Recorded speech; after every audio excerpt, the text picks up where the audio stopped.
By minute 4, I was aimed at a locked steel gate in a neighborhood I moved to for peace and quiet, sitting on a wheezing old bulldozer that smelled like diesel and hot pennies, while our HOA president read a paragraph about dues through a bullhorn, like that was going to stop a fire. People say your life changes in an instant. Mine changed in 4 very loud minutes.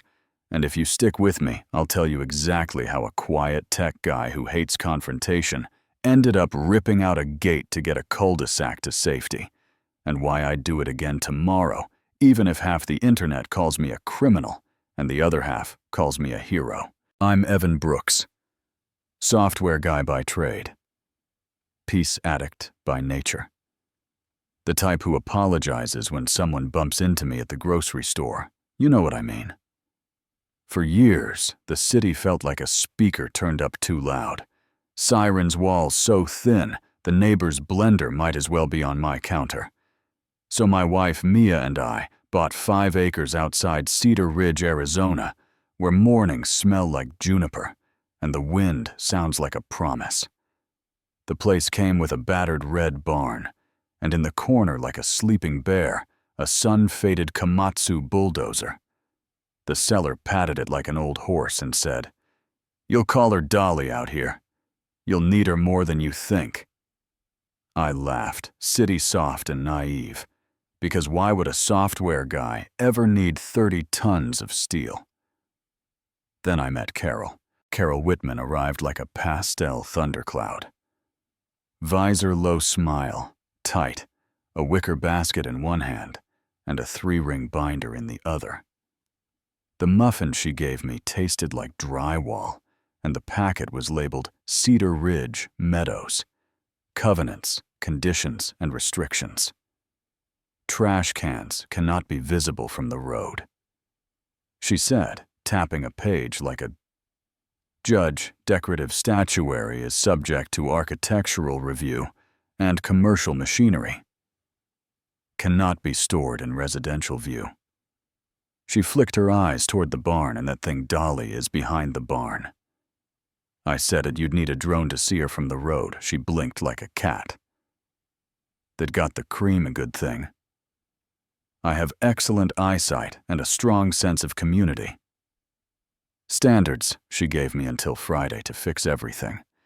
And that old familiar burn flared in my chest. The one you get when you've been underestimated, nudged, talked over so long you forget you have teeth.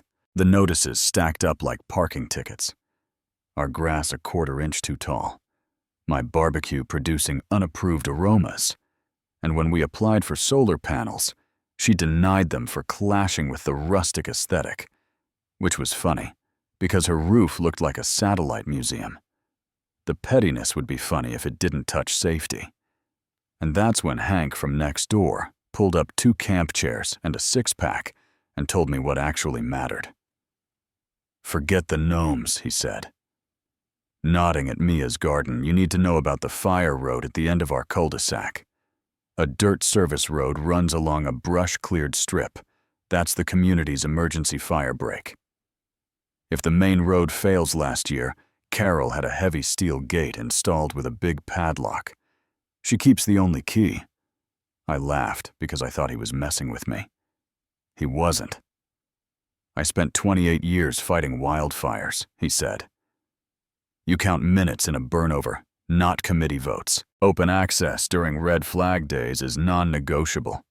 She says, "Open gates invite hooligans, and dumping fires." Don't care about hooligans, man. He glanced toward the barn. "If the worst happens, you'll have a key, or you'll have Dolly." Fire season rolled in, like someone opened an oven. Door, the hills went the color of toast. The wind sandblasted our lips. Red flag warnings, stacked day after day. Carol called a preparedness meeting on Zoom and opened with Robert's Rules of Order, like we were amending the Constitution. Hank raised his hand and said, "Break gate open." "Warnings." Carol smiled that tight smile and said, "We have protocols. An open gate is panic in a verified, board-certified emergency. I will personally unlock the gate and direct traffic according to the roster. Mia leaned toward my screen and whispered, "So she's the bouncer for the apocalypse." Now I muted and said, "You know what else prevents panic? Not dying in a fire." The motion failed by one vote, Carol's, and a small knot of dread took up permanent residence in my stomach. The day the Juniper Flats fire started, I was on the deck with coffee, pretending the sky didn't look like dirty glass. A thin gray finger of smoke turned into a tower with a heartbeat. Level 1 alert hit our phones. "Be ready." We packed go bags. Level 2, be set. Ash fell.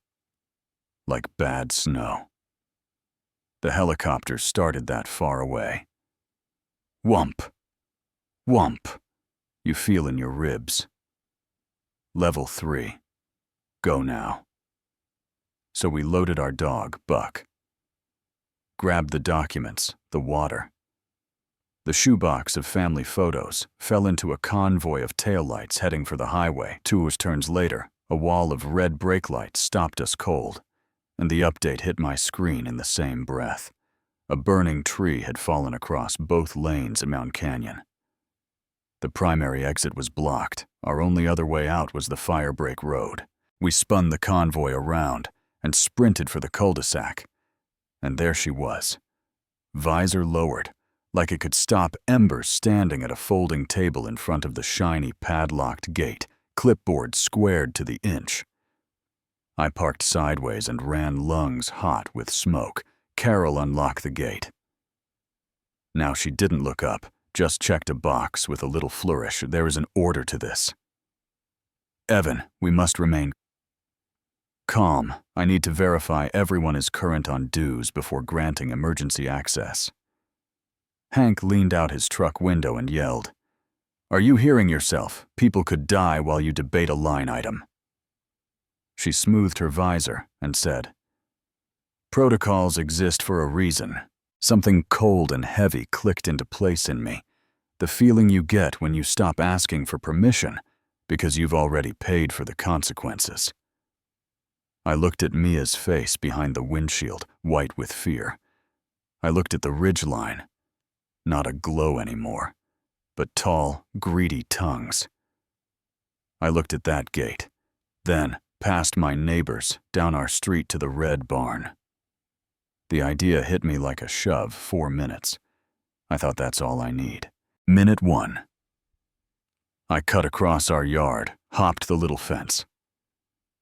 Carol had cited me for painting without approval, yanked the barn doors open, and climbed into Dolly's seat.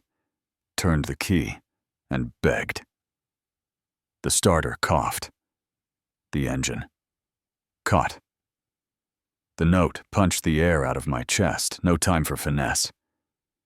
I dropped her into gear and went straight through the back wall. Boards exploding like confetti in it too. I chewed up my own fence, and Carol's prize roses thorns rattling against steel, people yelling. Some cheering, some crying. Smoke, tasting like pennies, and campfire, and fear. I rolled Dolly to a stop, a breath away from the gate. Minute 3, I leaned out of the cab and said, "Last chance, move." She raised her phone like a magic wand. "You are destroying HOA property. I'm recording this for the sheriff. You will be prosecuted to the fullest extent of the law." She started reading the clause number like that was going to change the wind. Hank met my eyes and gave a short nod, the kind firefighters give when there's no time to talk. I dropped the blade until it kissed. Asphalt eased the throttle, felt steel I pushed. The sound was ugly and real, metal screaming. Chain-popping concrete, posts twisting out of their holes like rotten teeth in Newt 4. The gate folded. Dolly shoved the whole mess 20 feet down the fire road, Until it lay like a crushed paperclip, I backed up, laid on the horn, and windmilled my arm. Go, Hank, led the line pickups and minivans, pouring through a noisy river of relief. I waited for the last car, an old sedan with a soccer sticker and a cat howling in a crate. Then I eased Dolly aside, like a sentry, sprinted back, jumped into our SUV, and we joined the exodus in the rear view. The ridge threw a curtain of orange down our hill, and I prayed 4 minutes was enough. The evacuation center gym smelled like floor wax and stale coffee. The adrenaline crash felt like a fall. You somehow land on your feet. From Neighbors found me. Hank hugged me so hard, my ribs popped the corner. Family pressed both my hands like they were grabbing a life raft. Their little girl handed me 3 gummy bears and told me they were the best colors. People whispered Dozer. Dad and I wanted to crawl under the bleachers. I didn't feel like a hero. I felt like a guy who had just committed a felony, with excellent timing. The deputies came after dark. An older sergeant with kind eyes listened. While I told him everything, blocked highway, locked Firebreak. 4 minutes, Hank stepped in. With 28 years of wildfire stamped in his voice, the younger deputy stared at the middle distance like he was trying not to laugh. The sergeant closed his notebook and said, "Did you destroy an HOA gate?" "Technically, sure do we arrest you while a hillside tries to eat the county, no? This is a civil matter. You two can arm wrestle over it when the smoke clears." Then he leaned in and said, "And if there's a video, my wife loves a good gate fail." Yeah, that happened. A week later, they let us go home. The hills looked like the moon, black and gray, and stubbornly beautiful. The fire line held at the edge of Cedar Ridge. Our home stood. Dolly sat where I left her blade dirty with victory. The old gate was a twisted sculpture folks kept stopping to photograph. I called a local contractor because I wanted one thing done by the book. Joe Martinez rolled up in a dented F-250, laughed the second he saw the wreckage, and said, "You're the guy, Dozer." Dad, my nephew, showed me the clip, instant classic. He kicked the mangled gate like it owed him money. "We'll set 2 solid posts, hang a lightweight pipe gate with a pull pin. Nothing fancy. Something a scared kid can open in 1 second. He crossed half the labor off his quote materials at cost hero discount. "Whether you like it or not, my wife would kill me if I charged you." Carol tried one more swing. The HOA called an emergency meeting to sanction me and push a massive fine. The clubhouse filled with work boots, ball caps, strollers, old-timers. With long memories. Carol stood at the podium and said words like wanton and reckless, and proposed a number that would have sunk me any other month. "Any questions before we vote?" she asked Hank. Stood and didn't raise his voice. He put the state's fire guideline on the screen. Explained. What happens when a community blocks its secondary egress? During a red flag period, he said, her decision endangered every person in that room, and my decision likely saved them. The room held its breath, then broke into applause that felt like weather. The fine died. A motion rose to remove Carol for gross negligence. The hands went up like wheat in a gust. The vote wasn't close. The new board paid Joe from the emergency fund and asked him to set a small bronze plaque into the post. Cedar Ridge exit, opened September 2025. It reads, "In fire. Pull pin in nonsense."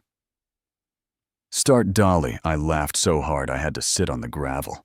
Here's the twist that keeps the pot simmering.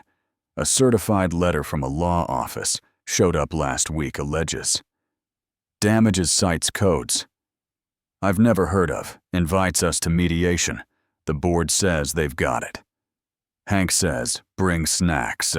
I sit on the deck at dusk, the plaque catching the low sun, and I replay those 4 minutes like a movie. I never planned to star in the sound. The shove, the choice. How many times I let someone like Carol talk over my gut with a rulebook. How fast that stops when you finally decide you're the one responsible. You can argue right and wrong forever, and I'll hear you. But when smoke grits your teeth and heat presses your neck, and 1,000 paper rules stand between families, and an open road, you don't read subsection C. You grab the nearest tool and make a door. And if your nearest tool weighs 30 tons and has a name, well, that's just a better door. So tell me this in the comments. Would you have followed the protocol or your gut? Where do you draw the line between community rules and common sense order and safety authority and responsibility? Share your take. Your HOA war stories. The times you were underestimated until you weren't. I'll be there. Reading, because the next time the wind picks up and the sky goes the color of dirty glass, I want to know I'm not the only one who believes a neighborhood is more than a binder. It's a promise.